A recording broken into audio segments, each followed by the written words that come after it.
Dante Lauretta is Regents Professor of Planetary Science and Cosmochemistry at the University of Arizona's Lunar and Planetary Laboratory, as well as the Director of the Arizona Astrobiology Center. He is renowned for his expertise in near-Earth asteroid formation and evolution. Since 2011, he has served as a principal investigator for NASA's OSIRIS-REx mission, which successfully returned samples from the asteroid Bennu to Earth in 2023. Last year, Dr. Lauretta published a professional and personal memoir of his career of scientific discovery entitled The Asteroid Hunter, a scientist's journey to the dawn of our solar system. Please join me in welcoming Dr. Dante Lauretta. As Sean Culpa indicated, I'm a planetary scientist. I've spent the past couple decades focused on returning a sample from a carbonaceous asteroid that dates from the beginning of our solar system. And the reason that we did that was because we want to understand the role these kinds of objects played in delivering key compounds for the origin of life.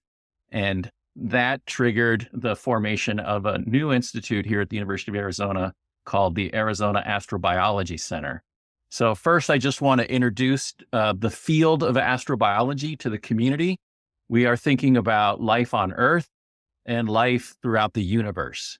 Really, we're thinking about its nature, its origin, how does it get started, evolution, and distribution across this amazing universe that we live in.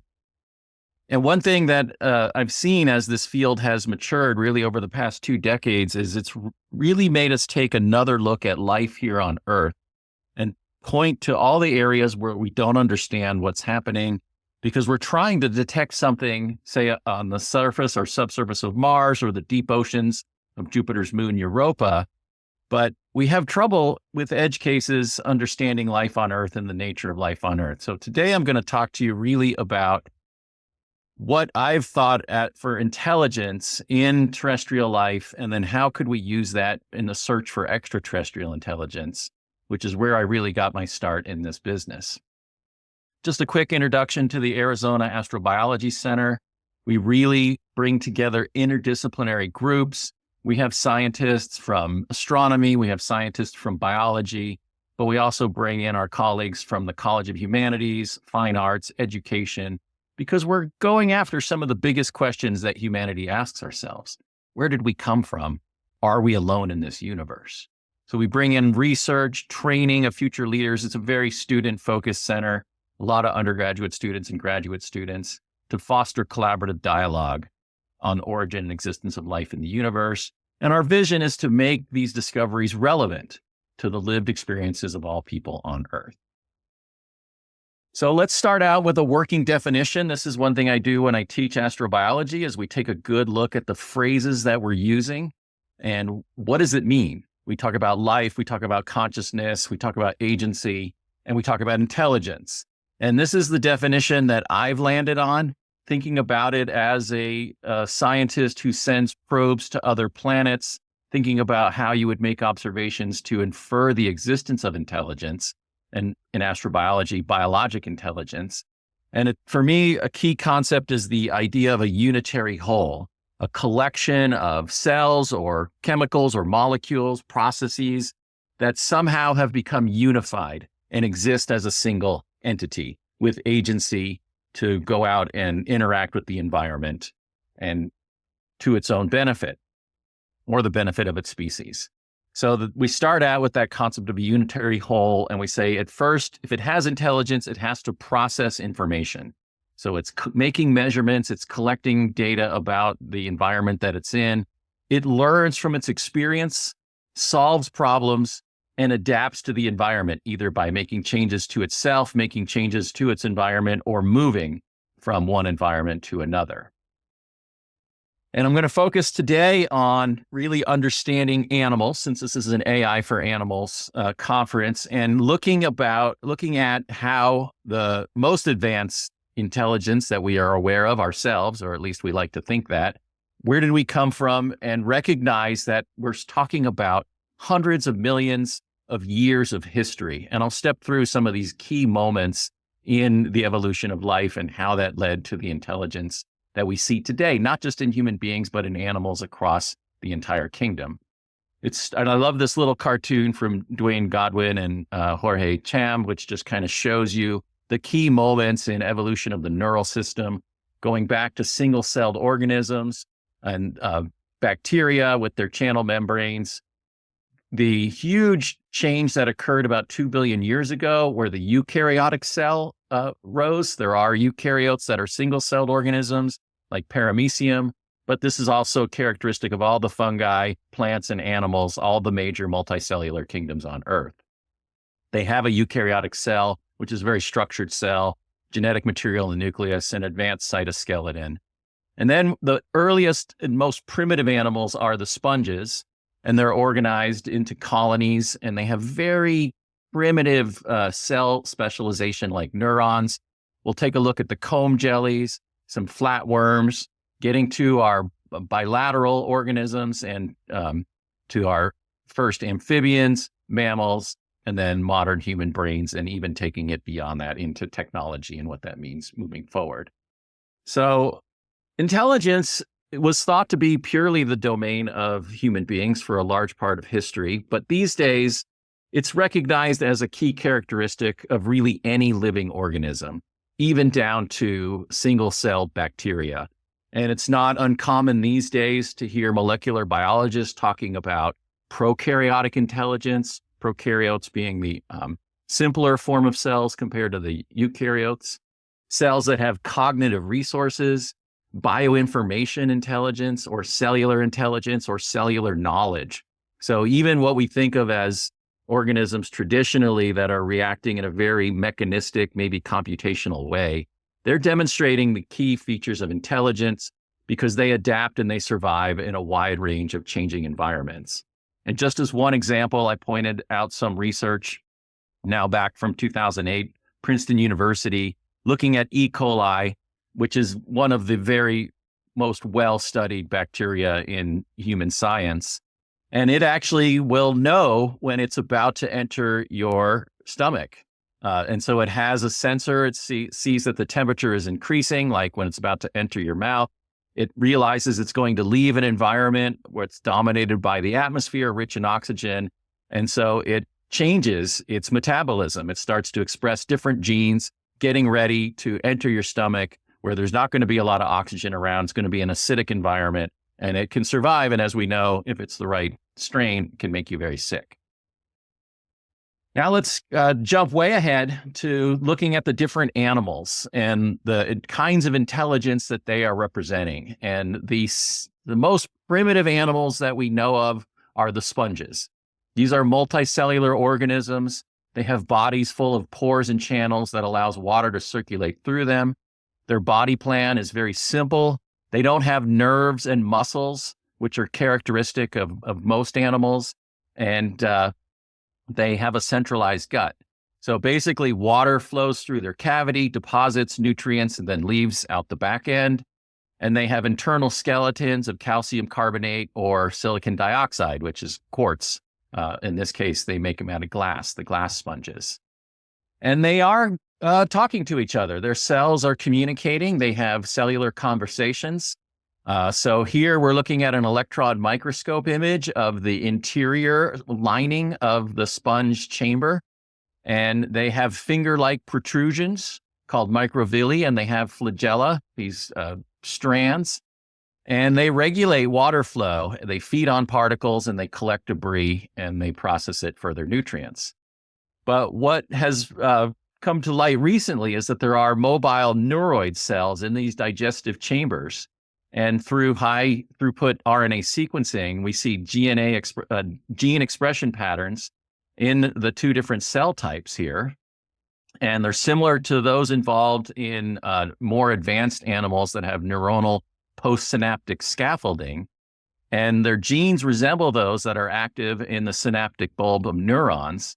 And so we think that this is the beginning of neurotransmission, that is, cells that are sending chemicals across synaptic gaps to send a message saying something is happening, information needs to be processed, we need to respond to what's going on in our environment. And I love this footage that was collected by the National Oceanic and Atmospheric Administration. This is a colony of sponges.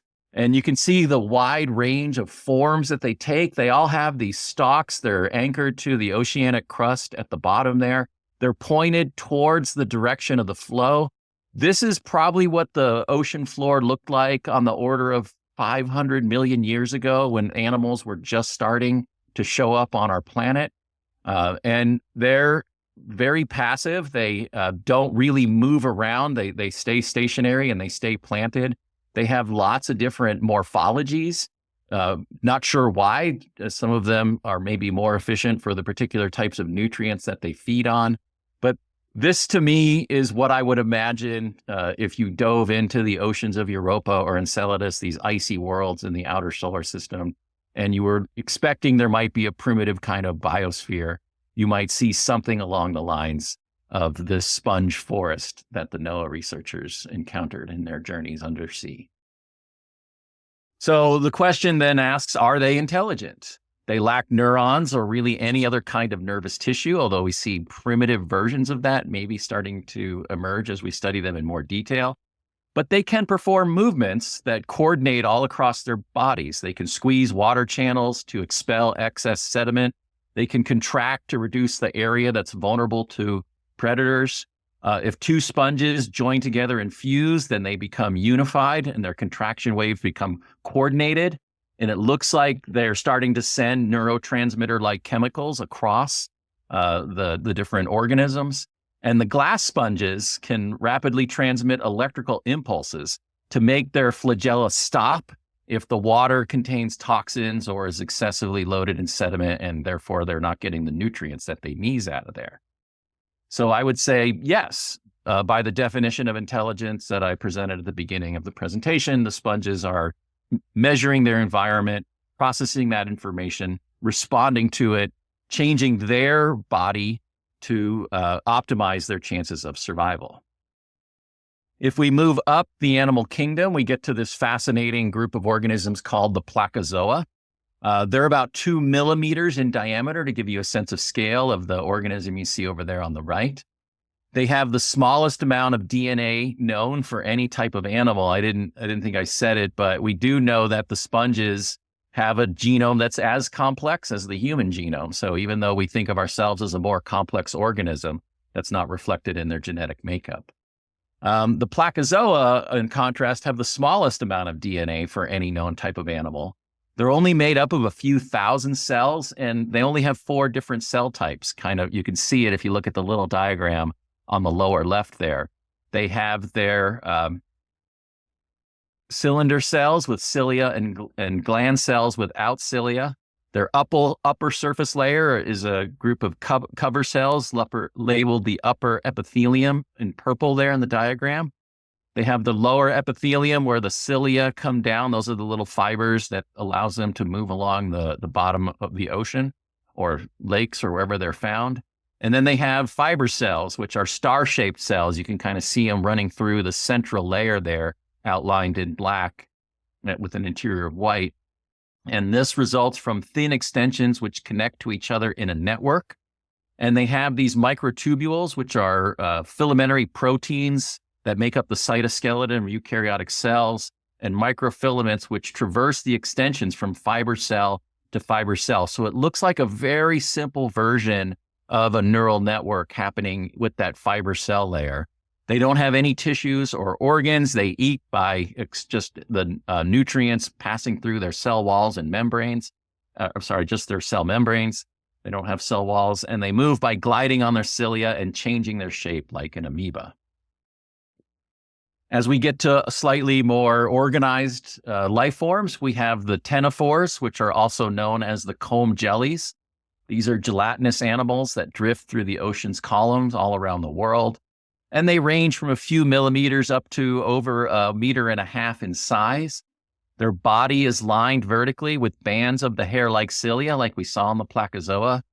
Their coordinated motions are used for swimming. They have muscles and they have neurons. So this is the first kind of animal that we see with the more specialized cells we think of as characteristic of animals.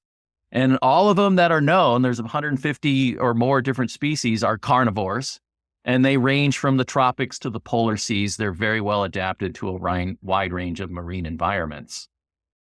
They have two major cell layers, their epidermis and their internal gastrodermis. So they have the first differentiation into what would be a digestive system. So they have their mouth, they have something like an esophagus, they have the gut, and then they have the anus where the waste is excreted out. The gastrodermis lines the gut and mouth, where is the opening where their food enters. They have muscle fibers beneath the epidermis and traversing their mesoglia. They have these giant fused cilia, which are these combs, which they flap up and down their bodies for mobility. And then they have a single pair of tentacles armed with sticky cells that allows them to grab their prey and bring it to their mouth. So they're really one of the first predators, we think, in the evolution of life on Earth.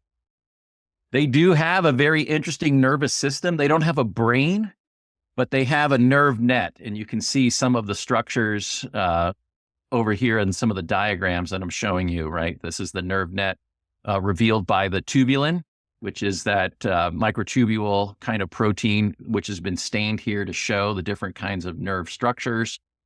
They do have concentrations of neurons right around the mouth. So you could see this would be the beginning of the modern neural system that we see in mammals and other more complex animal structures. They have an apical organ underlined by the nerve net. So this controls the cilia so that they can move around. They also have gravity sensors called a statolith, which allows them to figure out which way is up when they're swimming through the water. And their tentacles are innervated by a pair of longitudinal nerve cords. Moving on, a very similar kind of animal, but a distinct set of species are the cnidarians. These are the jellyfish, the corals, the anemones. They have a similar structure to the ctenophores with the external epidermis, the internal gastrodermis, and the gelatinous mesoglial in between. They have fringes of tentacles equipped with the cnidocytes, which they're also predators. And these are what the jellyfish causes them to sting. So they deliver a sting, they cause a harpoon to shoot out, spear their enemy, release the toxin, and then they can eat them. And they are brains of jelly. They also don't have brains like we typically think of them. They have networks of neurons very similar to those ctenophores. They can sense their environments. They can determine changes in water chemistry, indicating if there's food nearby. They can sense the touch of an animal. They have the statocysts for their gravity sensors. Some of them have light sensing organs like eyes called ocelli. That is probably a later evolutionary trait. We don't think the earliest jellyfish had those. So they respond to visual stimuli, but we don't know how they do it because they don't have a visual cortex. Somehow they're interpreting images created by these light sensing organs without the use of a brain. They also have a nerve ring, which is a ring-shaped concentration around their mouth, similar to the ctenophores, and that's likely to be involved. And you can get a good sense of what their nervous system looks like here. So the neuropeptide R-famide is stained in green here. So you can see the sensory nerve nets and the ganglion, which are concentrations of neurons a little further down. But in general, they have this radiating strand of neuron cells throughout their organism. So it's interesting when we try to piece together the evolution of the neural system. There's three different models that we've come up with because the idea is that maybe everybody had a brain to start with and that some of them lost it. So like the ctenophore and peripheral sister hypothesis would say, well, the ctenophores have neurons. They seem to be related to the sponges, but they seem like they have lost their complex neural system. Same thing with those placozoa. Another model says, well, everybody started out with a brain, but the splits occurred differently, and still placozoa and peripheral or the sponges lost their complex neural system. Or, which seems to be the one that makes the most sense, is that the evolution of the brain structure showed up later, and somehow the phylogenetics, which are suggesting these organisms are more closely related to each other, for example, than the cnidaria and the bilateral, that the brain showed up later in evolution, and only the ctenophores, the Cnidaria and the Bilatera, which we're part of, developed a complex nerve system. So let's take a look at those bilaterans. Those are the animals that have the left-right symmetry. And it really starts out with these very simple worms. And we'll take a look at what these look like. So animals with left and right sides that are approximately mirror images of each other. We think all bilateral animals descended from a common worm-like ancestor that appeared on Earth in what we call the Ediacaran period, which is 550 to 600 million years ago. And the basic plan follows, like you could see with those comb jellies and the jellyfish, where you have the beginning of a digestive system. You have a mouth, you have a gut, and you have an anus. And then with the bilaterans, what you get is you get a nerve cord that starts to follow that same kind of structure. So you have a brain, or the beginning of a brain, forming near the mouth, which we do see in those primitive animals. There are neurons that seem to be clustering around the mouth, which would make sense because getting your nutrients is key to your survival. And then the nerve cord starts to separate down the different segments, paralleling the digestive tract. And this process of forming the head is what is called cephalization. So you have a mouth. The sense organs tended to get concentrated around that mouth because all of the intelligent processing was associated with finding food. And we see most of those primitive animals, especially the ctenophores and the cnidarians, are predators. So they are looking for the source of their food. So the nerve ganglia then become concentrated at the front end of the animal, and through evolutionary natural selection, it gets more and more specialized and more concentrated. And ultimately, something that we would think of as a head emerges in the animal body plan. There's generally longitudinal muscles running along the body, and then circular muscles to help with digestion and processing, and those are concentrated around the gut. A great example of this body plan is in the nematodes. These are very small worms. They're very well studied in neuroscience because they have 959 cells in their bodies, and about a third of them are neurons, 302 to be exact. And so you can get a good sense of early neural systems by looking at the neural architecture in the nematode animals. 282 of the neurons are in ganglia in the head and tail and spread out along the ventral cord. 68 are sensory neurons, which detect soluble and volatile chemicals. And 20 neurons are located inside the pharynx, which has its own separate and distinct nervous system. So that is what we think the original ancestor of the bilateral organisms looked like. And so we can piece together. So now all of these different kingdoms, from the nematodes, the mollusks, different worms, the insects, the echinoderms like the starfish, hemochords, and then the chordata, which are all the vertebrates, reptiles, amphibians, birds, mammals. We think that we all shared a common ancestor, and it had the following characteristic. It had already developed a head, it had developed eyes, it had a peripheral and a central nervous system, it had a cardiac system to distribute nutrients, and it had a digestive system. It was likely segmented, like we think of the insects, which was made of a series of repetitive units, and it would form appendages and have distinct patterning. Among all these animals, only 3 produced large nervous systems and exhibit complex behavior. That's the arthropods, so those are your shellfish and your insects, the cephalopods, like octopus and mollusks, cuttlefish, and the vertebrates, like us and most of the things that we think of as animals. And they're all very different, so it's fascinating. We share a common ancestor, but the way that the nervous systems evolved is quite distinct. So in arthropods, like the grasshopper, the brain is divided into specialized area. You have the protocerebrum controlling vision, the deuterocerebrum processing antenna signals, and a subesophageal system, which is related to the gut and the mouth parts and the salivary glands. And that is what regulates digestion in these animals. You have thoracic ganglia providing nerves to the appendages, the dorsal muscles to the sense organs, and the heart.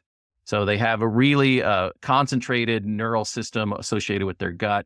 and a separate neural system associated with their sensory organs and then their motor controls. One of my favorite organisms are the octopi and the cephalopods. I've come to appreciate them quite a bit. They're fascinating because they have 8 brains. They have their central brain, and then they have a mini brain in each of their 8 arms. And there's indications from behavioral studies that each of the 8 brains can operate independently.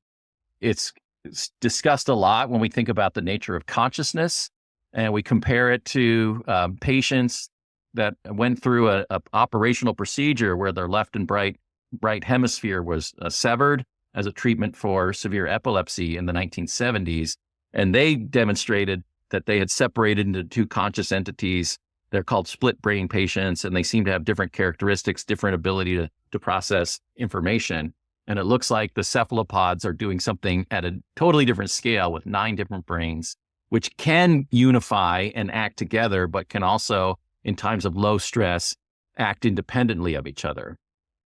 So these organisms have the most complex nervous system of any invertebrate, and their brain to body weight ratio exceeds that of most fishes and reptiles.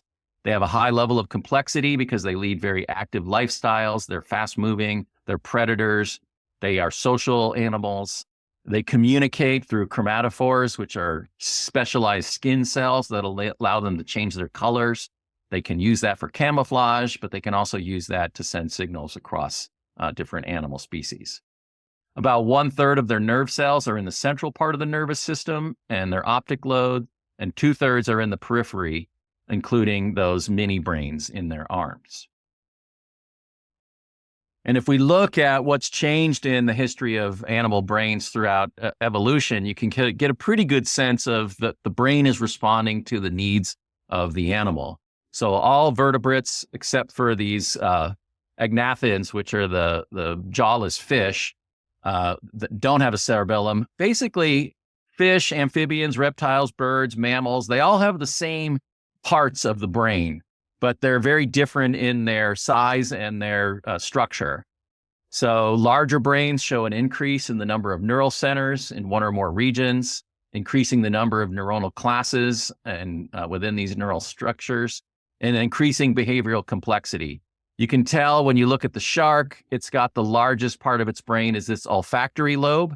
And we all know sharks are amazing at sensing minute amounts of chemicals like blood in the water from miles away. That's because most of their brain is focused on sensing chemicals and smells. And you can see by the time you get to the mammals, the cortex is much, much larger. And we see that increasing even across the different mammals. This is an example from a horse. And so the brain structure was set up very early in evolution in terms of the forebrain, midbrain, hindbrain, but it was really changes in the relative sizes and shapes of those different components that have transpired over the course of evolution, really in the past maybe 500 million years or so. So that's a whirlwind tour through evolution of intelligence through the animal kingdom. And now I want to think about where is it going? And first, we start out again by asking the question of nomenclature. What are we talking about when we talk about technology? Because we're entering into a new kind of intelligence with the development of our new technologies. So it's the application of knowledge, tools, and skills to solve problems and extend human capabilities. It's largely confined to humans. There are some examples of animals using simple tools, and you could make a case that counts as technology. But in terms of technological evolution, it's really been driven by humans. So we're generating knowledge and processes to develop systems to solve our problems and extend our capabilities. And I like a very information theoretic definition of both life and technology. I would define life as a phase transition where information gains causal efficacy over the matter and energy in which it is instantiated. And that would be a working definition you could take, for example, to Mars or to Europa or to an exoplanet if you're trying to find life. And I think technology, you can build on that definition. And instead of information being within the matter and energy it's instantiated, the information takes control of matter and energy beyond that's what's instantiated. So we take our information and we impose it and we give it structure and we give it function outside of our own bodies. And we do that to enhance our own capabilities and to solve the problems that we need to solve, increasing our own intelligence. And so I think this is the next step in a natural sequence of evolution. We're starting way back at the beginning of life. And this is what I'm working on in the asteroid samples that we brought back. We're looking at the abiogenic formation of key molecules. We're looking for benzene rings, indole rings, nucleobases. And then somehow you get that information gets encoded into those molecules. And we think RNA was probably the very first information-bearing molecule. It's called the RNA world hypothesis for the origin of life. And it had to coexist with certain kinds of proteins. It wasn't an isolated system, I don't think. But nevertheless, RNA contained information. That got you the ability to replicate and polymerize those simple molecules. You introduced metabolism in the cell membrane, establishing that unitary whole.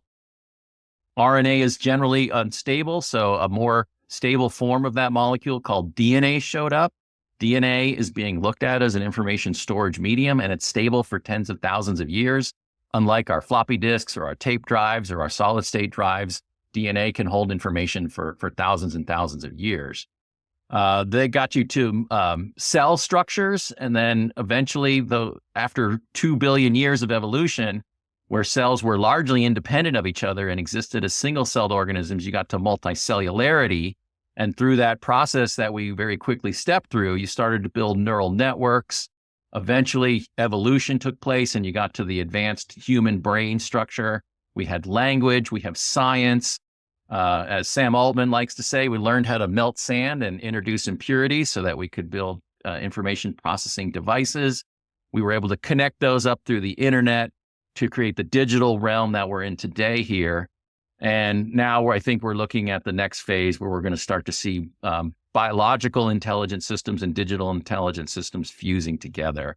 So we're going from genotypes, which is the information encoded in your genetics, to the phenotypes, which is how that gets expressed into body plans. And there's a lot more information than just in the genome.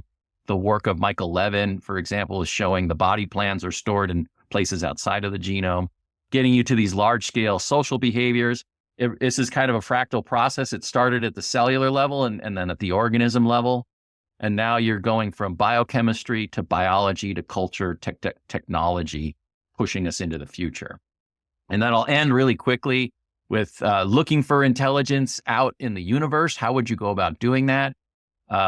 Frank Drake is largely acknowledged as a scientist who really started proposing the idea that we could scan astronomical targets to see if there were signs of intelligence there. He started this in 1960 using the Green Bank radio telescope in West Virginia. He was looking at nearby stars like Tau Ceti and Epsilon Eridani, spent 200 hours, didn't find anything that he could claim was an intelligent signal, but it really started the idea that searching for extraterrestrial intelligence was a scientific pursuit. A lot of SETI has been focused on radio technology, looking at radio waves where the universe is generally pretty quiet, and that if there was a technological civilization trying to communicate, there are certain wavelengths we think that they would be using. But more recently, it's expanded to think about what other intelligent manifestations might look like. And this object, this is an artist's conception of an object called Oumuamua, which came through our solar system in 2017. It was the first time an object from interstellar space was detected entering our solar system. So this isn't gravitationally bound to the sun. It came from another star system. It had a very strange light curve, which is watching how its brightness changes as a function of time. And it got very bright and very dim, extreme range of variation. And we think that's because it had this interesting kind of cigar-like shape. So sometimes you were looking at the pointy end and it was just a small area that was exposed. And sometimes you were looking at the extended edge and a much brighter area was exposed, and that would be reflected in its relative brightness. So it came in, zipped around our sun, and then headed back out into interstellar space. Harvard professor Avi Loeb has put forward a hypothesis that it could be an alien probe. And I love that hypothesis, not because I think it's true, but because I think it's possible. And especially love the response of the mainstream astronomy community, which says it's impossible. And I'm like, it's not impossible. It might be improbable, but that doesn't mean you can toss it out of your list of potential hypotheses for the origin of this object. And it's mysterious because it seemed to speed up as it left our solar system, even though there was no visible outgassing. There are models that explain it. Maybe there was a gas that was ejected that was not detectable with our systems, but it definitely accelerated on its way out. And that's one of the reasons Avi says we should be considering it potentially as an interstellar visitor. Another approach has showed up through this object colloquially known as Tabby's star, which was named after the astronomer Tabitha Boyajian from Yale, who discovered it.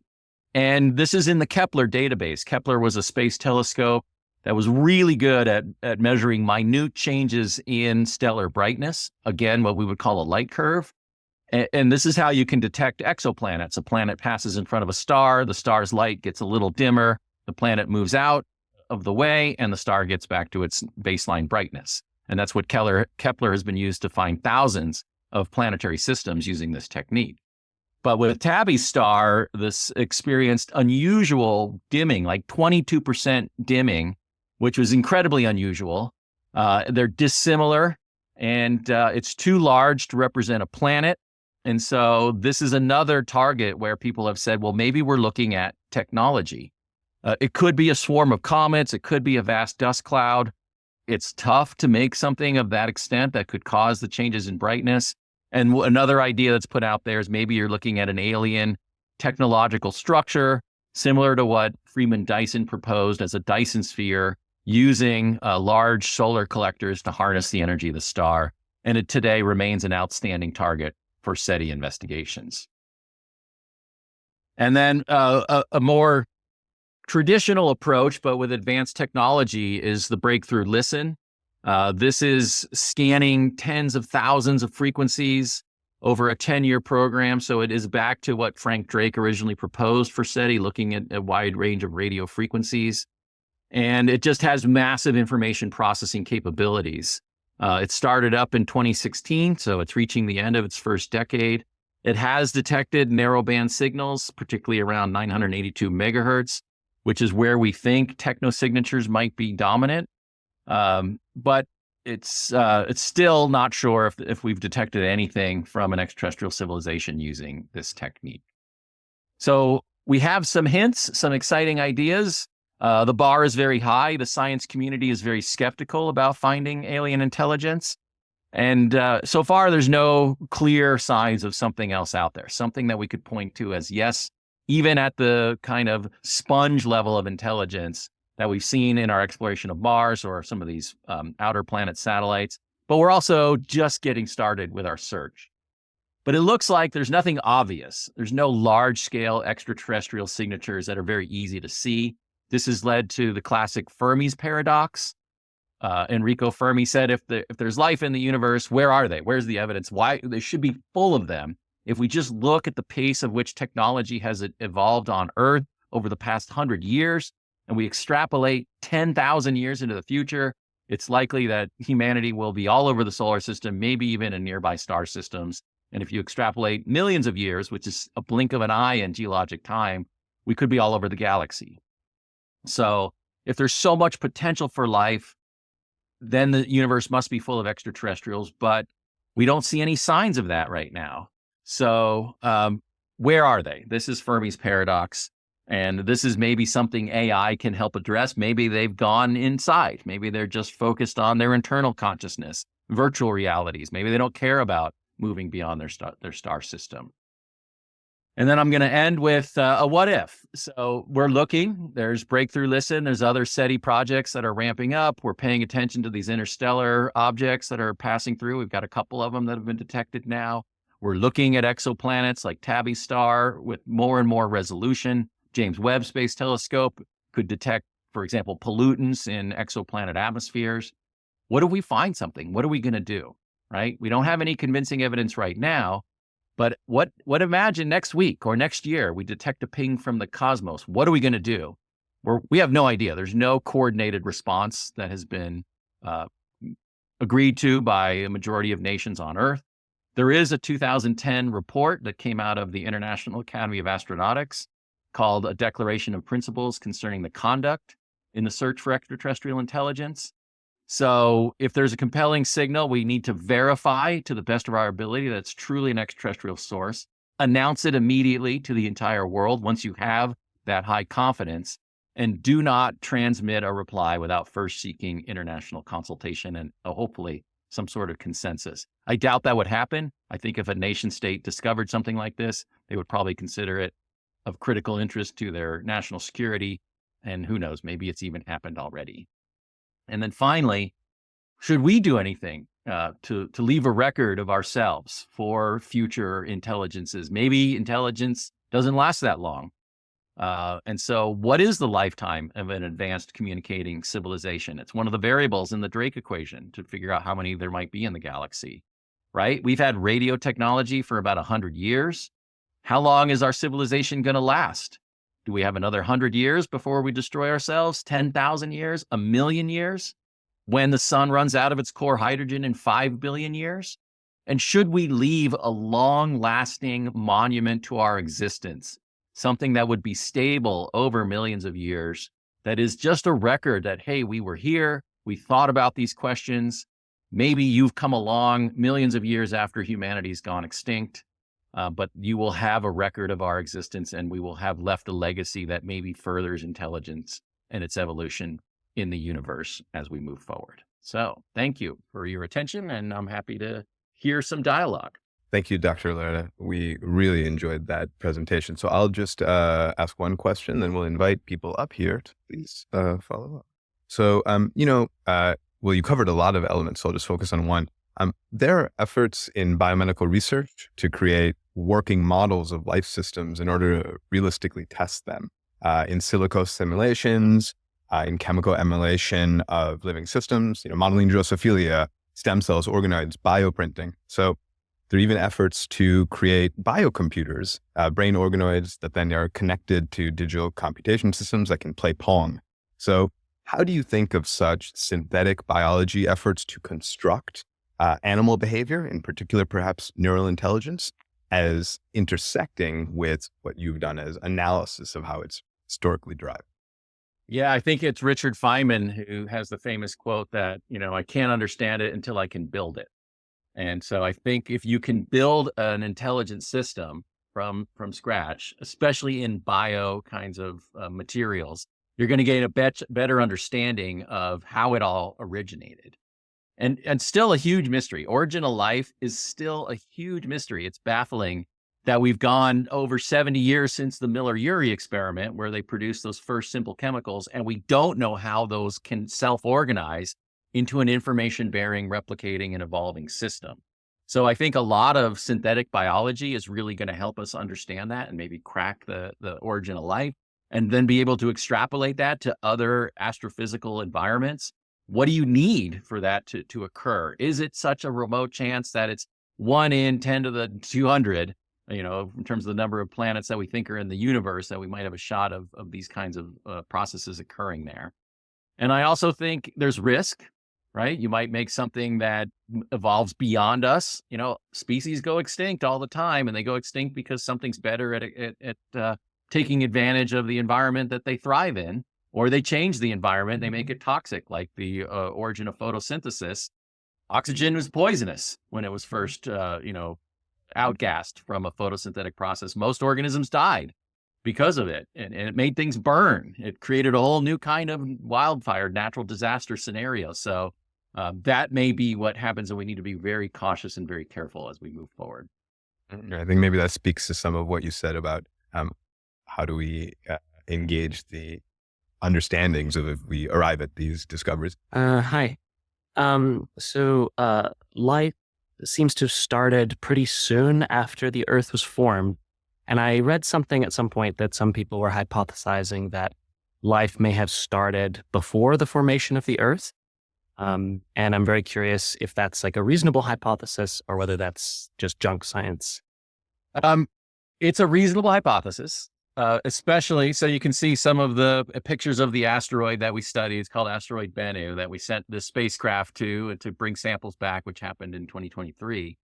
And those samples are loaded with all of the precursors for biochemistry. We've got 14 of the 20 canonical amino acids that are used to make proteins. We've got all the nucleobases, the letters of the genetic code, and a huge molecular diversity. So it looks like it's all there in an asteroid, which existed before the Earth did. The Earth is built out of these kinds of things. And it's a fragment of a much larger world. It looks like it was an ocean world. There was large body of water. It was interacting with the rocks. It was interacting with the carbon. It was producing complex molecules. We don't have evidence of life. That would be a huge discovery, and we can't rule it out yet. There's nothing obvious in those samples, but there were planetary-like bodies that existed in the solar system before the Earth. They had liquid water that was very ocean-like. It interacted with rocks, produced organic molecules. So yeah, the origin of life could have occurred before the Earth existed and been delivered to our planet. No evidence in strong support of that, but it's not improbable. Thanks. Hello. Hi. Thank you for the talk. I was just wondering what you think about the idea of intelligence existing at the level of multi-organismal collectives, but especially at the level of the ecological community. Mm-hmm. Yeah, I think it scales I think intelligence exists at the subcellular level. When you start to look inside cells, especially the eukaryotic cells, we do a lot of work here with the cytoskeleton. It looks intelligent. It does information processing. It controls the cilia, controls the flagella, does gene separation during mitosis. So I think there's intelligence at the subcellular level, and those organize up to a cell, and that's your unified whole. And then you get multicellularity where the cells start to talk to each other, and then they become a unified whole. And then you get to societal levels. And insects are a great example of this, like bee colonies. They look like they're a communal intelligence. Each piece knows something about what's going on, but together they're smarter, and they can survive and they can find resources as that unified whole. And I think we see that with societies. I know being part of a big team that's doing something very challenging technologically, I often felt like we were one organism. We were thinking alike. We were acting ahead of anybody saying anything. And I think this shows up a lot with really great musical groups, right? When a musical group gets together and they just hit that zone. I've had a few experiences like this where all of a sudden you're part of something much bigger than yourself. It's not just the musicians, it's the audience. And all of a sudden it's this collective, which is just unified in joy or whatever is going on there. So absolutely, I think it can be a planetary scale phenomena, and maybe even a multiplanetary phenomena if life can spread beyond a single. What about intermediate stages, like let's say a redwood growth? Yeah, I think sure. So like ecosystems, and the redwood grove's a great example because we've learned a lot about the mycelium, which are the fungal networks that run through the entire forest. And they look a lot like neural networks. And we know trees are talking to each other through the mycelium. They're sending nutrients to each other. Parent trees look out for their offspring specifically. They send messages if there's an insect infestation that's starting to come in. So yeah, I think the forests through the mycelium are acting as a unified entity and working on behalf of the entire ecosystem health, maybe even sacrificing individuals for the greater good of that system. Or not? Thank you. Mm-hmm. I have a question regarding the future of our brains. So if we look at like how we evolved, and now that technology is there and you have a question mark there, if we were to put it in an ideal condition that, okay, this is how we are going to evolve in, let's say, next 50 years, what would that structure look like, and what kind of intelligence that would bring in? That's so you're asking me to speculate, right? Absolutely. Yeah, I think one area that is starting to emerge to understand neuroscience that has a lot of potential is in the foundations of quantum mechanics and the concept of entanglement, right? Entanglement shows us that non-locality is the norm in the universe. Like particles can be connected, described by what we call a single Hamiltonian in quantum mechanics discussions, even though they can be very far apart in space. And now it looks like even in time, which is just fascinating. And so what I see is that's probably happened with our brain. I think you have an entangled system, And that's why you get the sense of I'm Dante, all right, not 10 trillion cells, right? I'm a single being, and that's because my information processing systems are all entangled with each other. And I think that is what we might see with technology. One of my collaborators is Hartmut Neven. He's the vice president at Google Quantum AI. And they think that with their quantum processors, they might be able to entangle the quantum chip with a human brain and expand your consciousness as a result of that, if all of these ideas turn out to be accurate. And I also think you might be able to entangle multiple humans. And I kind of alluded to that. I think that happens in certain situations. A team tightly focused, all of a sudden you start to feel like you're operating together. A group of musicians tightly focused. You're not a bunch of instrument players. You're a band. You're one thing. And I think technology is going to be able to allow us to do that. We're going to be able to network, entangle, and become, amplified, because it's an exponential scale in information processing capability that you get through that means. Just adding to that part, it seems like, okay, we'll have our own mycelium network in future. How do you think it will evolve? Like, would we have a central nervous system in that, or how we are going to operate? I think we're already seeing that. And one of the things that I like to show when I teach on this topic is the network of internet cables across the planet. It's starting to look like a nervous system, right? You've got clusters. We're seeing data processing centers get bigger, more powerful, more connected. Now we don't need cables. We can beam them through satellites. We're putting thousands of satellites in orbit around our planet. So I think that is the planetary nervous system that we're already seeing in place. We've got a circulatory system with our pipelines that ship our oil and our other fluids all around the planet.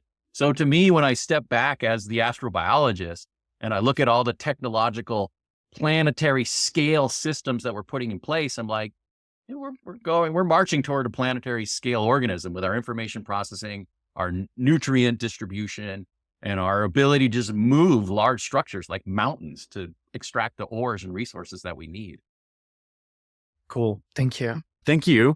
I think your talk was brilliant and you sound like a genius, so I appreciate you. My question is, okay, so I do animal rights law, and I've thought about both like extraterrestrial intelligence as well as artificial intelligence as sort of like a hypothetical or a mirror that we can use by which to judge our treatment of animals on Earth, right? Because intelligent animals on Earth, including perhaps like the sponges, but even like orcas and elephants and chimpanzees and so forth, right? They are sort of extraterrestrial intelligences to everywhere in the universe except people standing on Earth. So, my question is, what is maybe your personal sense or your sense from the astrobiology community about, like, if we found an orca or a squid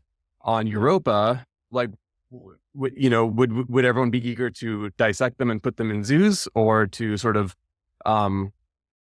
prevent humans being the sort of alien species of science fiction, terrorizing the rest of the universe? I'm just curious what your sense is, because I sort of am becoming, the longer I do this animal advocacy, the more cynical I become about whether we would become the evil sci-fi aliens ourselves. So yeah, what do you think? Yeah, it's a great question. And so I'd say bottom line is we need to bring more ethics into planetary exploration right now, right? It is a field very much dominated by the engineering side of the business. And no offense to the engineers, but they think in very, very direct, practical outcome terms. The astrobiologist, we tend to be a little more on the humanities side of things. That's one of the reasons my astrobiology center has College of Humanities as a major stakeholder, College of Fine Arts, to bring that perspective to it. I do see hope. So, animal rights have come a way since the early days of animal testing with, makeups and things like that, really frivolous kinds of tests, which resulted in suffering.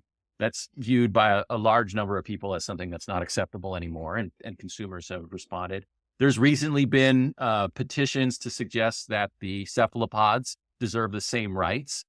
The octopus, like I said, my favorite animal right now is the octopus. I think they're super intelligent, and they haven't been treated very well. but there is a movement to give them the same rights as mammals have in animal testing environments. And insects as well. There's a petition that says the insects are probably conscious and experiencing pain and suffering. And we know we do a lot of experiments with insect populations. Drosophila, right, for example, has been heavily genetically modified and tested and exposed to all kinds of crazy systems to understand its behavior. And so people are starting. It's a minority movement, but they're saying, look, you need to think about the suffering. And that's really what it comes down to, right? When something has suffered, it's viewed as being bad, even though it was in the past, there was suffering that took place, right? When somebody passes, you often say, well, at least they didn't suffer, right? Like, well, at least that happened. And that somehow makes the universe a better place.